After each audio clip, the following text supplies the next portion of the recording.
the Archivist, y'all. Exclusively interviewing RITTZ. Yeah. And who is George's RITTZ? Who is George's RITTZ, man? I'm just a redheaded rapper. A redheaded rapper who's been rapping for a while and finally got my break and, out here on tour with strange music.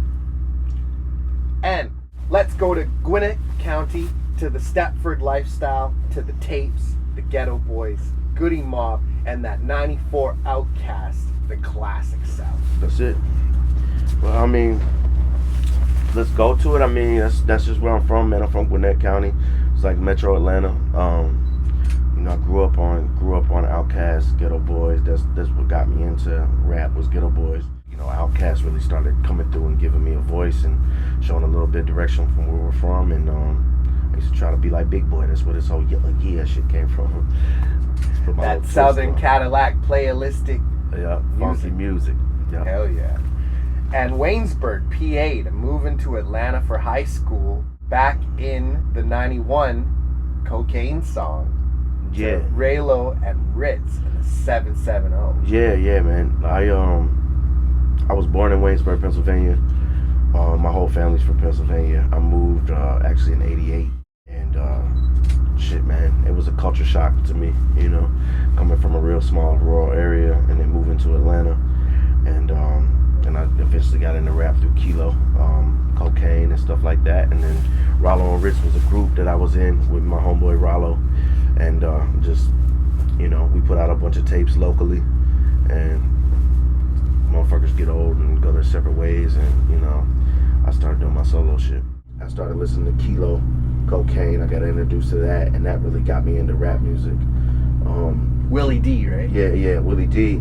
Willie D was huge, but Kilo was even before Willie D. Like, Kilo was like an Atlanta rapper and it had a song called Cocaine. Look it up, it's a great record. And then I got into the Ghetto Boys, Willie D and all that. I used to try to rap like them. I used to be talking gangster shit and wasn't gangster at all. I was just a little fucking kid and shit. And you love that Crown Royal. Yeah, From man. 95 to 2000, more than 10 projects recorded. Anything else you'd like to share, and any moments back then? Yeah, those moments back then were the greatest times making songs, because they were actually having fun rapping, and it wasn't like this big. You would actually sit around like we're sitting and rap and smoke weed and have a blast and have fun making music. It wasn't about being all, trying to make this type of song. There wasn't that pressure on it, of being in the industry type shit. So those are the best times making music, man. And to me, the golden era of rap music, the 90s, so, And the projects that you've recorded? Yeah, I recorded a lot of projects, man. I mean, a lot of people don't know it. I came out with White Jesus, but I probably put out maybe 10, 11 projects, each with 20 songs on them, from 95 to 2004. And then 2006 did another 20-something songs, and then finally got with Yelawolf and did White Jesus. I've been rapping for a long time, making songs. And tell us about the North Side, and you got any stories for us? Double Barrel. Yeah, the north side is just, when I was coming up, Gwinnett County was the suburbs of Atlanta. It's a shout out to the homie Cheeto Gambine. Cheeto Gambine is from OSDL. He's a OG rapper in Gwinnett like I am. And he two fingers in the thumb. This is the north side for the A-Town. He started this shit. So it gave us all something to rep, So now it's considered the north side. On the radio in Atlanta, it used to be from the east side of the west side. And he made it popular to say north side, so I'll just rep it all the way, Any street stories for us? I mean, there's all kinds of street stories. Where I'm from, it's weird, man, because it's like it's suburbs. It looks nice from the outside, but there's a lot of dirt that goes down there, man. It's a lot of money and a lot of drugs and a lot of fucked up shit. I mean, there's been all kinds of stories, man. It's hard to even name them. You know what I'm saying? Like, but it was I had a crazy upbringing. You know what I mean? And winning on Battlegrounds, Hot 107.7. And then Box Chevy with Yelawolf being on the rise to over 6-digit upload views. It's RITTZ, the Walter White Boy. Yeah, the Walter White Boy. Yeah, man. The Battlegrounds was the first time I really experienced being on the radio and getting any shine. And the song 770, repping my county, was pretty big. 770 was a track that I got. Luckily, I had a hookup at 107.9 in Atlanta. They played it on Battlegrounds. I won 5 nights in a row, got retired. So that was my first little bit of really getting known in the streets as far as outside of Gwinnett. Like I was breaking through a little bit. And then when all that shit died down, Yelawolf came on, put me on Box Chevy. And Box Chevy's basically the reason I'm here with that Walter White boy flow. And the mixtape, White Jesus, incredible crack. How did it go? Instant fans. Yeah, word. Oh, that's what's up, man. Yeah, let's see this shit. And I'm handsome. People online say I'm ugly and shit. I don't get it. I think I'm a gorgeous guy. Just fucking with you. Fuck y'all haters. Yeah, bitch. You know, I don't think I got instant fans. You know, I got some instant fans on my career. I never really came out and blew the fuck up. Ever since I came out, it's been on a steady incline. I'm happy with that, you know. This album I'm about to put out just keep on rising. I'll just always come out and have been growing and constantly building. And I think it's almost better than peaking and then, you know, slowly declining. So, but people, you know, it's critically acclaimed, and White Jesus has got me here to where I can record the life and times of Johnny Valiant, and you know, that was it. And how did it go for you? It went great, man. You know, I'm here. You know, I got a record deal from it. I got a lot of fans from it, a lot of loyal fans, and a lot of people that love the music. So at least I got my place in history, if anything. You know what I mean? And videos and bangers for real. High Five. Yeah. Sleep at Night. Walking on Air. All We Know. Featuring Jihad. Yeah. Paradise with Nakia. Yeah. Elaborate on the visuals and the vision. The message you're getting across is absolutely amazing. Thanks, man. You gotta have the visuals out there. People want to see you do your shit. My personal favorites are like Wishing, Paradise, All We Know, anything that's deep, you know, and like you said about showing a message that I can convey a story. Shout out to Signal Point, who did most of the videos. The visual thing I just think is real important to make sure people see you rap. A lot of people see your face, or they hear Box Chevy, or they don't really know what you look like. They see what you look like and they're like, that's weird. And then they actually see you. I think people want to see what you're doing visually. And in my music, I always try to get across a message in deeper songs. You know, just really putting on storytelling in videos, man, is dope, you know.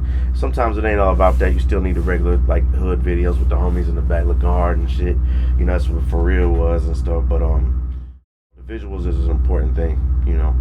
Because I think people look at me and like, man, that dude raps like that. I thought he was black. And then you got to show them on the video that, you know, this is me, this is our rap, you know. This is me in action. And other videos coming out. You can tell us about. Yeah. I got a video coming out called Like I Am. I got a video that I'm about to shoot in 2 days with Mike Posner called Switch Lanes. And so those are coming soon too. And White Jesus Revival. How did it go? What were they saying? Being part of the 0 to 60 trunk music and radioactive, the awareness is there. Yeah. We got the Yelawolf shit right here. Radioactive, Trump music 0 to 60. And let me give you a story about this. This was the first time. This is the first time I'd ever been on anything that's been in a store to where my family could go in and see my name on the back of it. But since Yelawolf is a fucking maniac and somewhat of a prick, he fucking put RITTZ the rapper on here. RITTZ the goddamn rapper instead of putting RITTZ. That's bullshit, Wolf. And it was a big joke, man. That shit fucked me up for a while because I hate the name RITTZ the rapper. And my first release in the store says RITTZ rapper on it. But yeah, shout out to Yelawolf. If it weren't for him, I wouldn't be here right now. Good. On those projects. Yeah, good, man. I mean, that Box Chevy did everything for me. Being on Box Chevy and then being on growing up in the gutter. You know, Yelawolf is responsible for the whole reason I'm here. You know, he did that out of the just kindness of his heart, and you know, he always says, man, it's because I'm a fan. You know, that's his story, but he's a good dude, man. He changed my life. And the White Jesus Revival, what are the fans saying? The White downloads? The White Jesus Revival, man, was more complete than White Jesus. I got to go back, revisit it, put new songs, and it really showed people, okay, this dude isn't just this. He actually is dope. I'm feeling these records, and it kind of solidified me a little bit. The White Jesus Revival was more like, the more I traveled with Yelawolf, the more I realized how many people didn't know about me. But I didn't want to just skip to a new project, so I took the best songs off White Jesus, added some new shit, and made a more complete project with Revival. And it pretty much was the icing on the cake, you know what I'm saying, to validate me as an artist, you know, and get respect and get me to point, you know. And being noted as White Jesus, when it started, wasn't it a joke at first? Yeah, my boy would just come over to the house and I'd have my hat off and he'd be like, yo, what up, White Jesus? And, I just liked the name, so when it was time for me to put out a mixtape, I was like, I got to put something that's got a little shocking, just in case I'll never get this opportunity again, and it worked. Everybody calls me fucking White Jesus now. I walk down the street and it's like, White Jesus! And I'm like, man, what the fuck did I name myself, man? I named myself a crazy fucking name. And the life and times of Johnny Valiant, the most anticipated, featuring Mississippi's Big Crit, Yelawolf, and Mike Posner. Yeah, we got Mike Posner on there. Also got Sugar Free, Tech 9, Chris Calico. Man, I'm excited for this album to drop, man. It's dope, man. It's basically just like the life of me. My name's Johnny, and it's a personal album, and it's my debut, so I put like all my heart into it, because like now or never, it's make or break type shit. How long did it take you to make the project? Not long, man. I mean, normally it takes me forever to write, but I didn't have the luxury. I signed the record deal with Strange in August. I started having to work on the album. I knew when I had the album due. We didn't start talking about the album until about October, and I went on tour for 2 months. So I came home November and had to write the album, start recording by December. So I was literally like waking up in the morning, just going in, didn't even have the luxury to like really over critique myself. But it turned out great. I had a vision of how I wanted it to go. So I'm happy with it. We're super excited. Thanks, man. And Slamerican tour with Travis Barker, and the largest crowd you've ever rocked. Slamerican tour with Travis Barker was dope because I got to come out and do Box Chevy with Yelawolf, and fucking Travis Barker's back there playing the drums, so that's kind of unreal. It's like you look back and it's like, damn, man, thanks. You slap his hand and shit. You're like, it's normal for Yelawolf, they got the EP together, but for me, it's pretty big. It's huge, the Slamerican tour period. I think we just did Denver, like sold out. The Fillmore, it was like almost like 4,000 something. It was crazy. Yeah, with Black Pete. Yeah. Well, Travis Barker was crazy. Travis Barker's Yelawolf saw me and would play shit. Famous always hooks me up with gear and stuff. So shout out to Famous. But playing with Travis Barker was surreal. Like coming out there doing Box Chevy and Travis Barker's back there on the drums was weird. Trying not to fan out, but trying to be respectful at the same time. But he's a super cool dude. He actually flew me out to LA and had me perform at his Fast Life store out there. Biggest crowd I ever rocked, I'm not sure. Maybe the Fader Fort and South by Southwest, maybe. Maybe some other times with Yelawolf doing Box Chevy. I don't know. How many people would you say? I don't know. Maybe 5,000 to 6,000. Maybe it's close to 10. I don't know. And your best Southern hip hop memory you've been part of or contributed to? The best Southern hip hop memory is just, to me, is the era of Outkast, Goody Mob, man. Day AT Aliens came out when I was 16, had a car, had a Buick Regal, and popped the tape in and the tape deck and just rolled. Like those are the best memories to me. There's a different feeling in the air, the sound of the music. When Thought Process came out, taking acid, listening to Goody Mob's album, and Do or Die is not Southern hip hop, but back then just being all fucked up and really just loving the music. That's probably my favorite memory. My contribution right now is nothing. I'm just contributing. I'm about to contribute though real soon, man. AT Aliens with Mr. DJ. Yeah, AT Aliens was definitely when that came out, man. It was huge. I was 16, and it was really dope. And you got anything to say to Canada?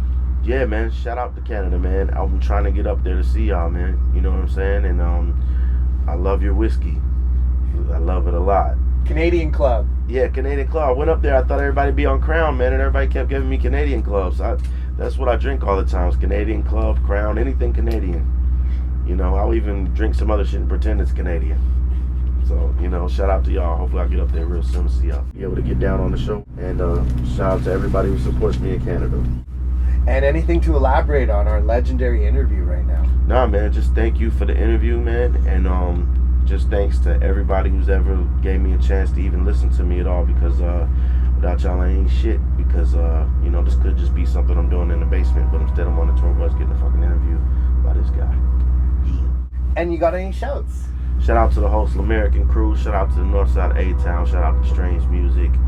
And shout out to all the people that like to talk shit on the internet. Pussies. We up in this motherfucker chilling. And I got whiskey in my Dixie cup. So shout out to the whiskey. Peace. And shouts to RITTZ and the homie Yelawolf and Corey and Sender. And this is the Archivist, and you already know the name, y'all. From Atlanta, Georgia, with an album about to come out, Sounding Strange Music. And that's me. Yeah. Archivist, bitch. Type.